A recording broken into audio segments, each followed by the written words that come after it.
समाज आज महाराष्ट्रामध्ये 2 नंबरला म्हटल्या जाते।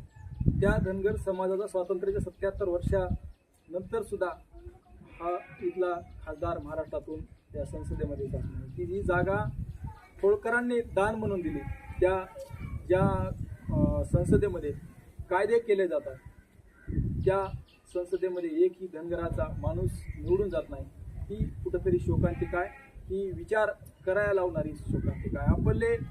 आपले लोक काय करतात, कोण्यातरी पक्षाचा झेंडा आपल्या मोटरसायकलला बांधून कोण्यातरी पक्षाच्या उदो करतात आणि तो संसदेमध्ये जातो, विधानसभेमध्ये जातो, तर कशासाठी जातो? स्वतःचे लेकरं मोठे करण्यासाठी, स्वतःच्या कुटुंब मोठे करण्यासाठी, स्वतःच्या लेकराच्या नावानं प्रॉपर्टी करण्यासाठी लाखो करोडो रुपये जाऊन तिथं घोटाळा करतात।